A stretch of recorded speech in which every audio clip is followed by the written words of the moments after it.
Welcome back to Feel Good Eats. Today we're having a healthy, high-protein fettuccine. 5 ingredients. The first ingredient is the protein pasta. Love this. Daisy Cottage Cheese. This is the best one I have found. It doesn't have any additives, which I really like.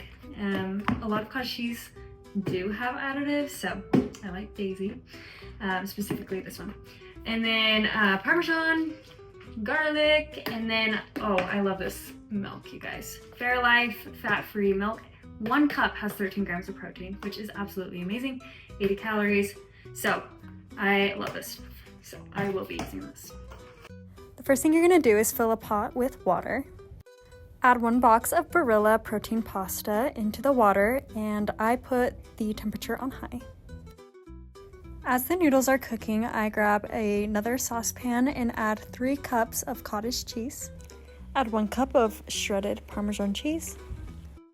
Then 1.5 cups of Fairlife Skim Milk. And 2 tablespoons of garlic. Put that into the mixture. Now stir all the ingredients. I like to put it on medium heat. Drain your pasta noodles once they are fully cooked. It took about 15 minutes for me. Transfer the noodles back in the pot. The sauce right now still has cottage cheese clumps. When it's done, it should look like this, which is a smooth texture. Once the cottage cheese has fully melted and you are left with a silky, smooth sauce, you can put it over your noodles and stir it in. And there you have it. This Alfredo is ready to be plated and served to your family. If you guys like this video, please like and subscribe. Oh, and don't be Alfredo to leave a comment. I'll see you in the next video. Bye-bye.